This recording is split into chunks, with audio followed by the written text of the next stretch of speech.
Adelante, Julio. Bien. Bueno, ya se ha hecho un lugar común entre todos los ponentes al que accedemos con extraordinaria emoción, agradecer a nuestros anfitriones y permitirnos formar parte de este viaje que han emprendido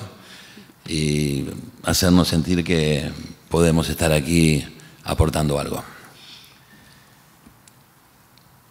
Bajo la temática de fotografía y política, en sus diversos cruces y relevos que tienen ambos términos, podemos empezar por decir que ninguna fotografía deja de ser política, o que toda fotografía lo es, pero lógicamente vamos a restringir el campo de esta definición a hablar de fotografías que tienen que ver con acontecimientos políticos o que ellas mismas se han constituido en actos políticos. Las fotografías que yo voy a mostrar ahora, vinculadas a un proyecto del Archivo Nacional de la Memoria de Argentina, que es un organismo descentralizado de la Secretaría de Derechos Humanos de la Nación, cuyo lugar de funcionamiento es en uno de los edificios de lo que constituyó la Escuela de Mecánica de la Armada, un conocido y tristemente célebre centro de detención, tortura y exterminio, quizá el más grande que hubo en Argentina. Allí estamos funcionando actualmente porque ha devenido en sitio de memoria, un espacio de memoria para la promoción de los derechos humanos. Tiene que ver, digo, el recorte que yo hice de las fotografías, en estas fotografías cuando ellas mismas se constituyen en actos políticos y escapan incluso a las pretensiones o a las circunstancias de su propio autor, en este caso sin contradicciones entre el autor y lo que la fotografía constituyó, pero como las mismas son reapropiadas y intervienen en el espacio político, ¿no es cierto?, como verdaderos sujetos. Para eso vamos a tener que hacer un poquito de historia, y estoy obligado a esto porque nos referimos a un acontecimiento que está todavía presente en Argentina, pero quizá no lo esté para muchos de los invitados que vienen de otros países, incluso para nuestros hermanos uruguayos. Me voy a referir a una dictadura que es anterior a la que ha hecho referencia Cora hace un rato, incluso a los compañeros del MUME. Me voy a referir a una dictadura que en la escala de la violencia y del horror terminó llamándose la dicta blanda, porque todos aquellos horrores juntos no llegaron a competir con lo que luego vino en la segunda, o en la última dictadura, mejor dicho, que es la del 73 al 83, del 76 al 83. Y también para poder hacer un poquito más efectivo y no irme en detalles superfluos, me van a permitir, voy a leer algo para concentrar un poquito más en el tema. Bajo el eufemismo de Revolución Argentina, las Fuerzas Armadas vuelven a dar un nuevo golpe de Estado, que no será el primero ni el último, por desgracia, en nuestra accidentada vida política. Fue en el año 1966, que lejos de resolver la crisis política, fraudulenta excusa para justificar la deposición de un presidente constitucional, la profundizará, iniciando un periodo de violencia institucional de hondas y perdurables consecuencias en los años por venir. Tras un breve periodo inicial de desconcierto de algunos sectores que dieron algún crédito a la proclamada intención de salvar a la República y llevarla a su destino de grandeza, que este era el eslogan con el cual la dictadura se presentó, las medidas adoptadas no tardaron en encontrar una progresiva y general resistencia por parte de amplios sectores de la sociedad. Es justamente en este periodo donde se constituyen las principales organizaciones combativas, tanto en el seno del movimiento obrero como estudiantil, que protagonizarán en un breve periodo de tiempo más de 17 estallidos insurreccionales en las principales capitales y ciudades del interior del país, contexto en el cual irrumpen, tanto desde la izquierda marxista como desde el peronismo combativo, organizaciones revolucionarias que iniciaron el camino de la lucha armada. Las permanentes irrupciones de las Fuerzas Armadas obstruyendo o directamente desplazando a gobiernos civiles por autocracias militares, las profundas desigualdades sociales en la participación y distribución del ingreso que esas dictaduras venían a consagrar en beneficio de los sectores más concentrados, y los anhelos de cambios radicales en la organización de la sociedad que caracterizan esa década, incitaron la violencia en el escenario político. proceso, por otra parte, que se venía desarrollando con sus propias características y modalidades en casi todos los países de la región. En el año 1971, el general Lanusse, que aquí vemos en la foto, designado nuevo presidente de facto por las Fuerzas Armadas tras las secuelas de una rebelión popular en la provincia de Córdoba, el llamado Viborazo, anuncia la propuesta de salida electoral visto el generalizado rechazo que generaba la prolongación del régimen de facto. En esta imagen, el general Lanusse está recorriendo las instalaciones de una fábrica de aluminio en la ciudad de Puerto Madryn, en la Patagonia Argentina, bueno, porque algo tiene que ver con las fotos que vamos a ver en un ratito. A pesar del anunciado retorno a la legalidad constitucional y la a pesar del anunciado retorno a la legalidad, la movilización popular de ese periodo, amplia y generalizada en los distintos rincones de nuestro país, encontraba tarde o temprano la invariable respuesta de la represión. La escalada, aunque más no fuera, como en este caso, con una autobomba de los bomberos. La escalada represiva como respuesta a la movilización popular y el incremento del accionar guerrillero trajo aparejado el encarcelamiento de muchos de sus integrantes, el creciente número y de centenares de activistas y reconocidos dirigentes sociales y gremiales de todo el país. En este contexto represivo, la dictadura de Lanusse decide convertir la colonia penal de Rawson en una cárcel de máxima seguridad, amparado por la lejanía de grandes centros urbanos y el desértico espacio patagónico. Simplemente para un emplazamiento de qué lugar estamos hablando, ahí donde está señalizado en este mapa, está la localidad de Rawson y a 20 kilómetros, en realidad menos de 20 kilómetros, 17 kilómetros, la ciudad de Trelew. Es ahí donde se va a desarrollar la situación que voy a presentar. La misma se encuentra a 1.400 kilómetros de la capital federal y es efectivamente dos ciudades que están rodeadas de un desierto con apenas una vegetación muy baja. Allí fueron trasladados más de un centenar de presos políticos provenientes de las distintas ciudades del interior del país. No resulta extraño entonces que en esa concentración de prisioneros, en su mayoría miembros de las organizaciones guerrilleras, entre los cuales se encontraban algunos de sus máximos dirigentes, germinara el proyecto de emular una fuga masiva como la ocurrida en Uruguay, en el penal de Punta Carreta, cuando 111 presos políticos lograron la libertad el 6 de septiembre de 1971. Casi un año después de esa exitosa fuga, el martes 15 de agosto de 1972, exactamente a las 18 horas, miembros de las organizaciones armadas FARC, ERP y Montoneros dan inicio a un complejo y audaz plan de fuga cuya elaboración había demandado meses de paciente preparación. Fallas en la comprensión del código de señales entre el interior del penal y el grupo de apoyo externo, sumado a un incidente con intercambio de disparos que le costó la vida a un guardiacárcel y puso en alerta al resto de los efectivos de seguridad, impidieron concretar la evasión de los 115 prisioneros previstos en el contingente. No obstante, 25 lograron ganar el exterior, aunque con distinta suerte según se tratara del primero o el segundo grupo. 6 de los más importantes dirigentes guerrilleros lograron salir en primer término y cumplir el plan original de llegar al aeropuerto de Trelew, distante poco menos de 20 kilómetros, y abordar un avión comercial que en esos momentos iniciaba las maniobras de despegue con destino a la ciudad de Buenos Aires. Una vez abordado el avión en el cual se encontraba un grupo de apoyo, el mismo fue desviado a Chile con todo su pasaje más sus nuevos ocupantes. Esta foto muestra la suerte diversa que tuvo el primer grupo, que estaría ahí representado por la tapa de una revista llamada Punto Final, una revista de izquierda que salía en los años de la Unidad Popular en Chile. Ahí se lo ve a Marcos Osatinsky, a Mario Roberto Santucho y a Fernando Vaca Narvaja, que es el único que vive todavía,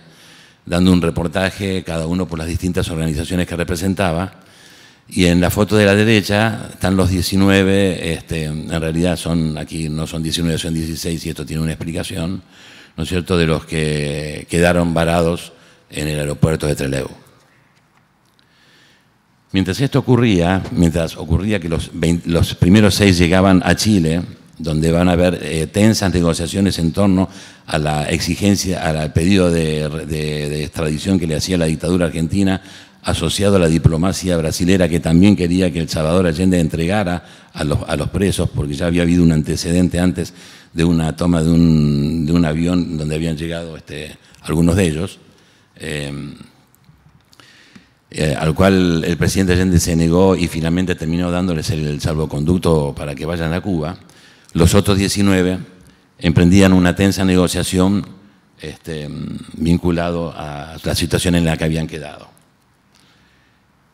Mientras el primer grupo lograba llegar a Chile, los 19 varados en el aeropuerto descartaban la posibilidad de enfrentamiento, a pesar de contar con importantes armamentos, con las fuerzas que de inmediato los rodearon. Decisión tomada ante la notoria desproporción de fuerzas y la imposibilidad de retirada, dadas las características geográficas del lugar. Tras una negociación con la Marina, procedieron a entregar las armas y depusieron toda actitud de resistencia.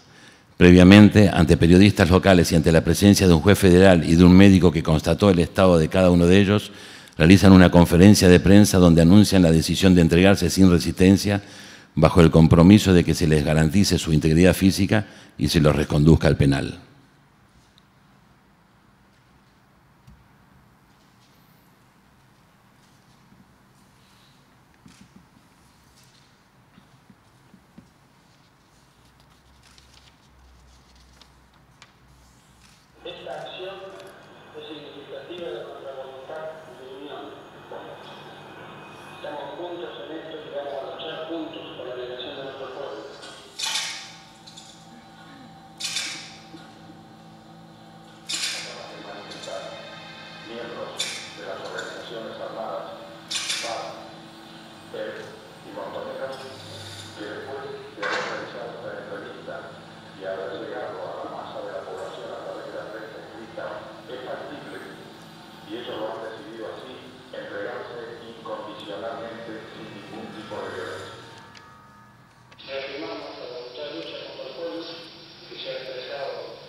El capitán de corbeta Luis Emilio Sosa, que vemos en la fotografía, era el que comandaba las fuerzas de represión y se había comprometido ante el juez federal y los propios evadidos a llevarlos, a reconducirlos a la unidad penal de la cual se habían fugado y respetar la integridad física de ellos. Pero así como lo dijo, traicionó su propia palabra, reconduciéndolos no al penal, sino a la base Almirante Sar, de la cual nunca se pudo acceder a ella ni los abogados, ni el propio juez federal que había estado en la negociación, ni sus familiares, y habían caído directamente en un pozo negro, en un agujero negro, perdón. El 22 de agosto de 1972, a las 3:30 de la mañana, una semana de la fuga, los 19 presos incomunicados de todo contacto con el exterior, confinados en la base naval con más de 2.000 efectivos, rodeados de la estepa patagónica y carentes de armamento y sin apoyo del exterior, fueron obligados a salir de sus celdas, los hicieron parar en el pasillo con la mirada al piso y sin que mediara incidente alguno los ametrallaron a mansalva. El capitán Sosa, frente al pelotón, fue el encargado de abrir el fuego y el más activo en esa actividad. Un espeso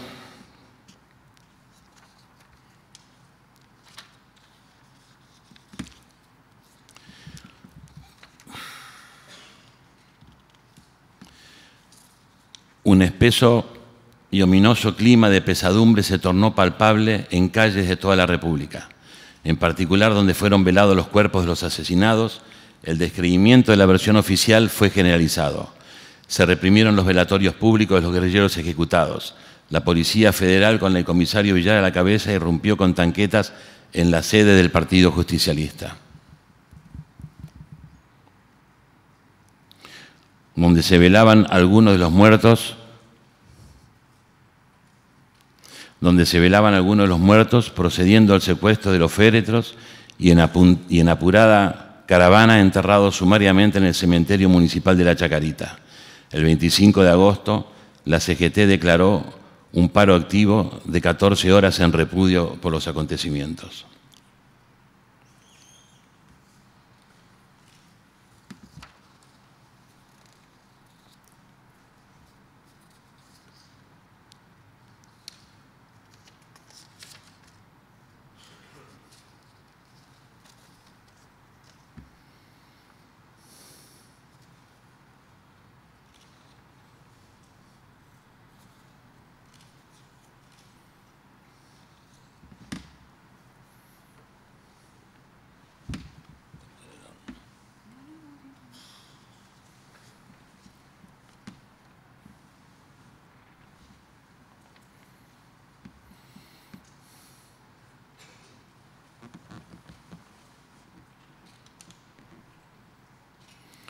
Esto ocurre en el momento en que se estaban acercando gran cantidad de gente.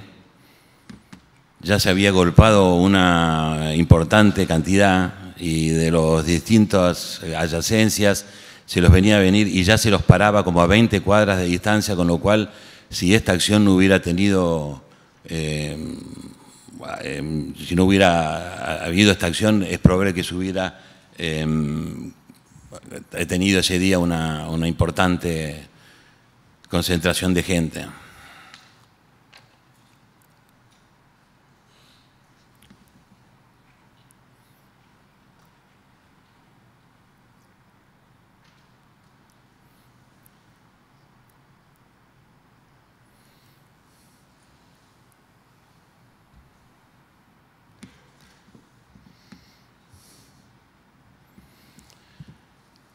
Esta foto recorrió el mundo. Condensa a un mismo tiempo un intrincado y complejo juego de sentidos. Ícono inconfundible de quienes alcanzaron la hazaña imposible, tomada en el momento en que logro y frustración se funden en una sola imagen. Esta imagen aprisiona un devenir. Si la leemos, casi estamos obligados a leerla de derecha a izquierda, vemos que la primera chica que aparece en ese orden, Susana Lesgard, está sonriente, tiene los anteojos puestos en la cabeza, casi como una turista que no hubiera desentonado en un aeropuerto, y yendo hacia la izquierda vemos que los rostros y las actitudes corporales empiezan a ser más graves, hasta que al final, ya en la izquierda, directamente miran al piso, y el último se está agarrando la chaqueta, quizá para protegerse del frío, o quizás algo más grave. Esa imagen es del 15 de agosto, pero deviene en la del 22 de agosto. Prueba de la felonía con que actuaron los responsables de semejante crimen oficial, y allí se los ve, como dice Osvaldo Bayer, expectantes, entre la vida y la muerte, con un rasgo de nobleza que los marinos de guerra pagarán con falsa moneda. De aquellos 16 jóvenes asesinados en forma tan vil, dice Bayer, queda esta última foto. Reapropiada en el imaginario colectivo cual reportaje al pie del patíbulo, esa imagen acusa a la vez que celebra. ¿Serán a partir de ahora los mártires, los héroes, los luchadores o simplemente los fusilados de Trelew, según cada quien asuma la historia? Pero a su vez, ese crimen clandestino perpetrado por un poder que se creía impune, que sin pudor miente sin ocultar su verdadero rostro, es a su vez un siniestro anticipo de lo que unos años más tarde, bajo los auspicios de la doctrina y la seguridad nacional, se convertirá en la dictadura más sangrienta de la historia argentina.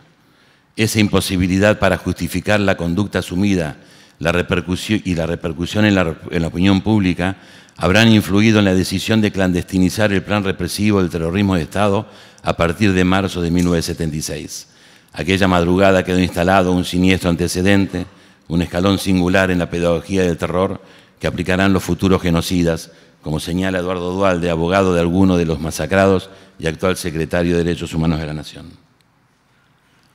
Y nos preguntamos, ¿cuánto habrá tenido que ver Trelew y su imaginario a partir del modo en que las fotografías circularon y fueron socialmente apropiadas? La contemplación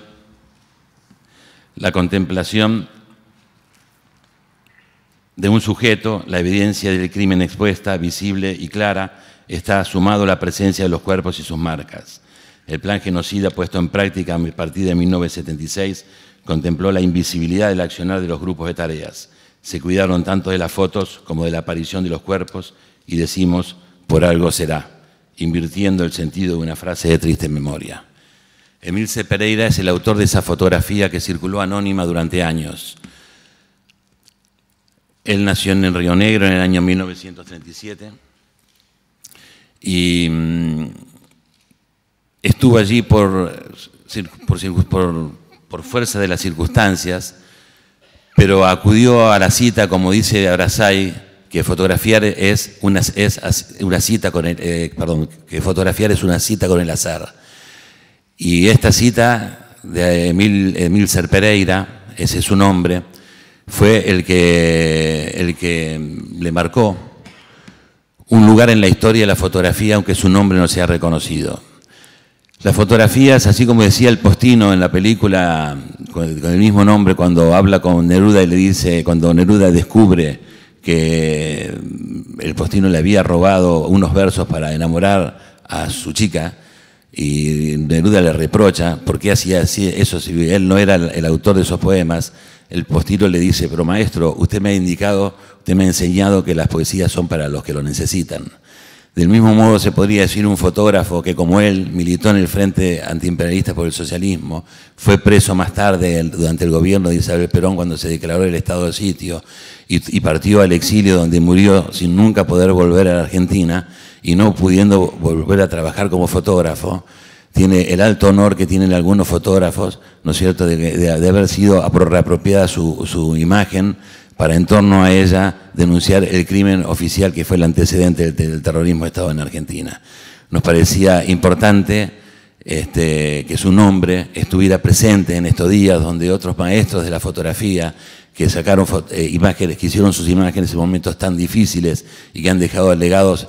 documentales importantísimos para la construcción de nuestro pasado, como es el caso de Luis Navarro y Aurelio González y tantos otros que se nombraron hoy. Emilce esté también con nosotros y con sus imágenes. Lo que estoy postando aquí ya no podré desarrollarlo, pero es todas las acciones que hicimos en torno a este acontecimiento y a un acervo fotográfico del diario Jornada, que está siendo digitalizado y está dando lugar a producciones audiovisuales y fotográficas que en la ciudad de Trelew y Rawson han jugado y están jugando un papel decisivo para la reconstrucción de la propia historia del lugar, porque del 22 de agosto, durante años, poco y nada se había dicho. Muchísimas gracias.